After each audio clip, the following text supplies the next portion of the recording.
It's daybreak on Arise News, and it's that time for the press preview, a first look at what's on the front pages of the papers. We start with our sister publication, this day newspaper. Again, Buhari warns foreign missions against interference in Nigeria's politics, with some riders, says nation working with ECOWAS to secure region halt coups. Spain to collaborate with Nigeria in insecurity fight. Confers posthumous award on late envoy Seriki. Silver seeks help in to tackle security in oil sector.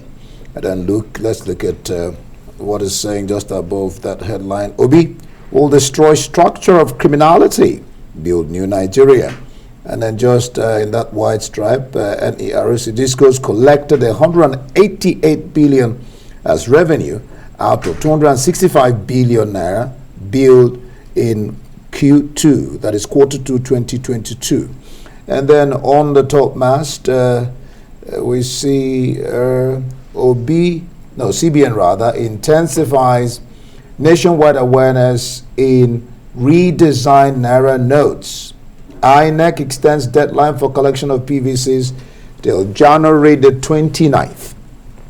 Let's take a look at the Punch newspaper this morning. Leading headline, budget deficit rises 370%, hits 47 trillion naira under Buhari. A riser there, presidents to pass on $15.62 billion Eurobond repayments to next government. Just below that, be guided by diplomatic practice, federal government urges new envoys. Above the nameplate of the Punch this morning, ballot paper, local printers set to sue INEC. Commission extends PVC's collection until January 29.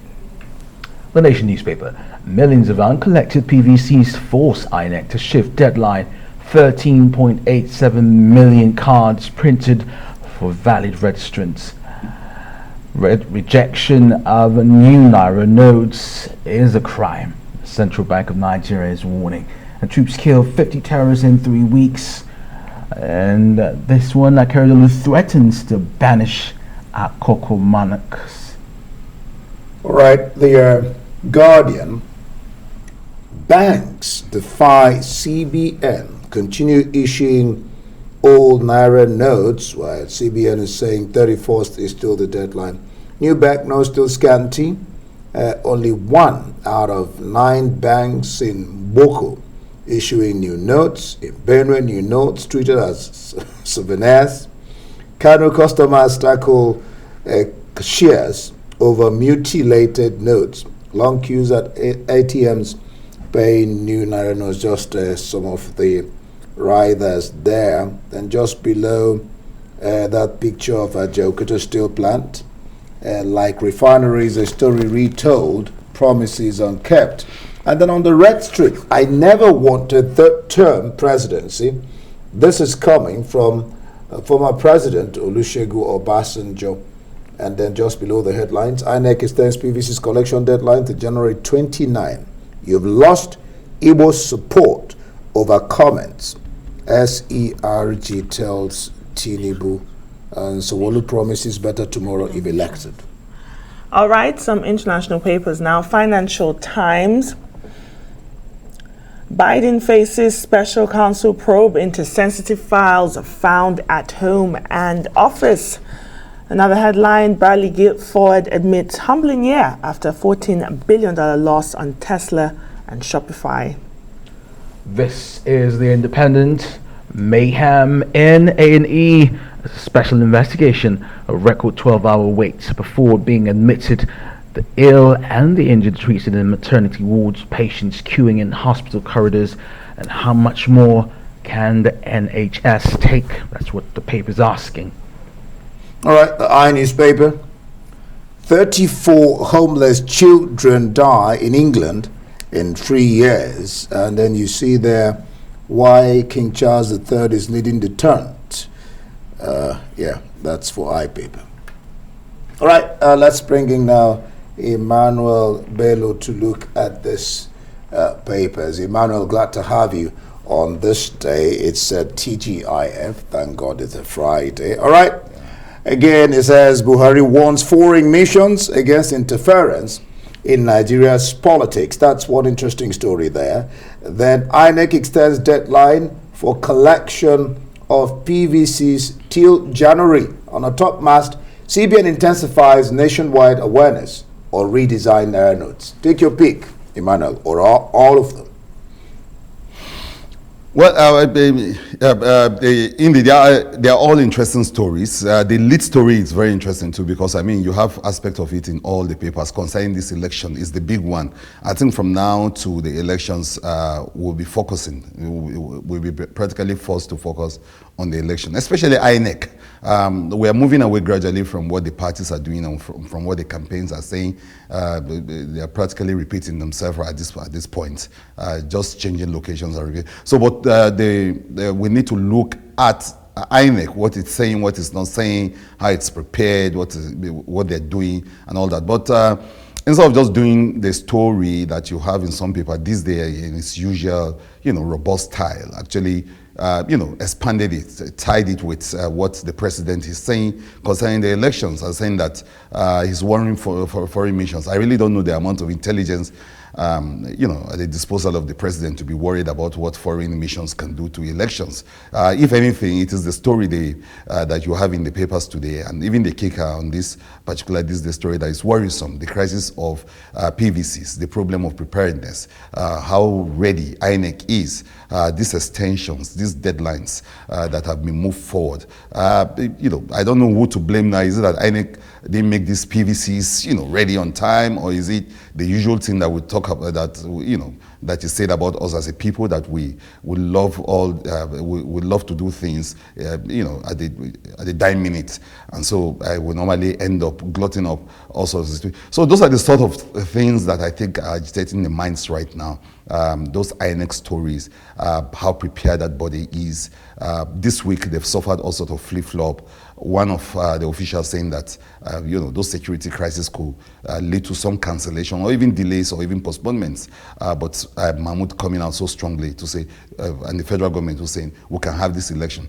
So beyond foreign missions, and I don't know how much of what they can do to hamper our elections, I think our problem with these elections now will be the institution itself, how prepared it is, and the amount of faith we're reposing in it to actually deliver on transparent and credible elections. Now let's talk about some of the campaign trails that are happening. The Labour Party's presidential candidate and his vice presidential candidate were in Enugu State, and he had so much to say. He says he was insisting that lecturers would not go on strike on his watch. He explained how the PDP and the APC have failed Nigerians, and he also sort of turned something that was used to mock him at the start of his campaign when he left the PDP to the Labour Party, when people were saying he has no structure, and now he's saying what he wants to do is bring down the existing structure that wasn't built on a strong foundation and rebuild a new Nigeria. Emmanuel, what are your thoughts on his message? Because you are right, he was able to turn around, in fairness to Peter Obi, he was able to turn around the message of structure around.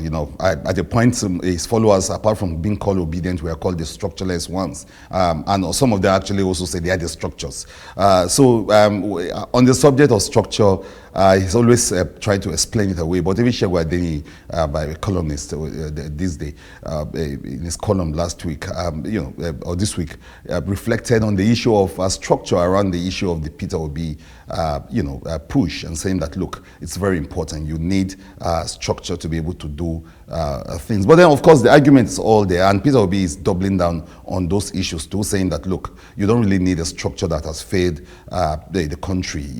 We need to build something else altogether. But I think when people talk about structures around this campaign, they're looking at the number of foot soldiers he'll be needing in those polling units and and all that. He keeps believing that, well, I've got the people behind me, the momentum is on my side with the people, and those are structure enough. And you can see that in this report, he's still saying, he's still repeating almost those lines that he doesn't really need that, he just needs people. And that the more, he talks about what he can do and points to the ills of the PDP and the APC. Don't forget he was also in the PDP in the past. But then he talks about them as the parties that have caused us a lot of problem. And he's the New Deal, bringing something new. His message is resonating with his own kind of people. But there are those who are saying that, well, he will be probably needing some kind of a structure to be able to do it. All that is going to be put to test in the next few days. Elections are going to be on the 25th of next month, and then we'll begin to see whether he's right all along, that it really didn't need any structure. The NNPP candidate Emmanuel was in Bauchi, Rabiu Kwankwaso, alongside his running mate Bishop Idahosa, and they're calling the people in Bauchi to give them all their votes. What's his play, Emmanuel? Well, I think Kwankwaso is running on that strength of the fact that he can appeal to, breakaway factions of practically of the APC. It seems to be, at least one state I know very well, my state. If the NNPP seems to be the other party, if you were not happy with APC, that was the party you go to. There's a lot of that, and of course he's running on his own records too. He talks about that. He talks about the fact that he's done this, he's been senator, and at one point even actually saying that he's the most qualified of all the candidates. Also Tinubu said the same thing, that he's the most qualified. But Kwankwaso pointed to his record as minister, as governor, as senator, continuously say that he's got that appeal, he understands the problem. But not many people are willing to, allow him enjoy that space alone. Say, look, the NNPP probably, has the same kind of problem. That the big runners now are practically the two parties, the APC and the PDP. But Kwankwaso is not having any of that. The other day there were talks of merger. He says he's not also taking that. NNPP will try to run this alone. Maybe get some states, maybe get some positions, and of course make a stake for the big prize, which is the presidential election. We're all watching. We are all watching. Let's look at what the nation is saying. It didn't address the issue of CBN and the notes. Now, the nation says rejection of new Naira notes a crime CBN wants. The Guardian said that banks are rebelling against issuing new notes. Then if you look at that picture where caps are being lifted, it's NLC, TUC, others endorsed Tinubu, Sanwo-Olu. And then that's one story. Then on the top, mass troops killed 50 tourists in 3 weeks, says Defense Headquarters. Emmanuel, excuse me. Yes, very interesting stories. The nation is running with them, and the lead story is the one that we just trashed out in the one carried by this day, in a way. But still talking about those deadlines and then the crisis INEC is facing with the problem of collections by people. The story for CBN is very funny, and I think the big story from CBN is in the Guardian newspaper. Very interesting story on how in some parts of the country the new notes have become practically a souvenir for a lot of people, and that's because that's talking to the scarcity of the new Naira notes. Not many people are getting them. Indeed, last week you complained that you haven't seen any. I don't know if that has changed for you, but a lot of people. Now, yeah. Oh, okay, well. But I haven't touched. I've seen somebody was dispensing it, so I saw it, but I haven't touched it. I was lucky. I got some yesterday, but it's not easy. Like